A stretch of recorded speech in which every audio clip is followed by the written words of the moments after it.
പൊൻവാക്ക് പദ്ധതിയിലൂടെ കഴിഞ്ഞ 3 വർഷത്തിനിടെ കേരളത്തിൽ തടഞ്ഞത് 29 ശൈശവ വിവാഹങ്ങൾ. 2021 മുതൽ 2024 വരെയുള്ള കണക്കാണിത്. പാരിതോഷികമായി നൽകിയത് 72,500 രൂപ. 2021-ലാണ് ശൈശവ വിവാഹം തടയാൻ വനിതാ ശിശു വികസന വകുപ്പ് പൊതുജന പങ്കാളിത്തത്തോടെ പദ്ധതി ആരംഭിച്ചത്.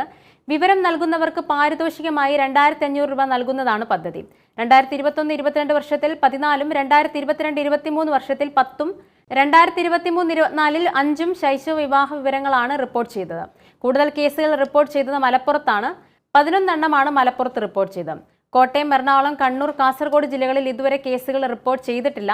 ഓരോ വർഷവും കേസുകൾ കുറഞ്ഞു വരികയാണ്. നിയമം കർശനമായതും പരാതിപ്പെടുന്നതും കൂടിയതോടെയാണ് കേസുകൾ കുറഞ്ഞതെന്ന് വനിതാ ശിശു വികസന അധികൃതർ വ്യക്തമാക്കി. ശൈശവ വിവാഹത്തെക്കുറിച്ച് വിവരം ലഭിച്ചാൽ ശൈശവ വിവാഹ നിരോധന ജില്ലാ വനിതാ ശിശു വികസന ഓഫീസർമാരെ ഫോണിലെയോ ഇമെയിലിലൂടെ അറിയിക്കാം. വിവരം നൽകുന്നവരുടെ വിവരങ്ങൾ രഹസ്യമായി സൂക്ഷിക്കും. ഒന്നിലധികം പേർ അറിയിച്ചാൽ ആദ്യം വിവരം അറിയിച്ച വ്യക്തിക്കാണ് പാരിതോഷികമുള്ളത്. വിവരങ്ങൾ അറിയിക്കേണ്ട ഫോൺ നമ്പർ 9447947304.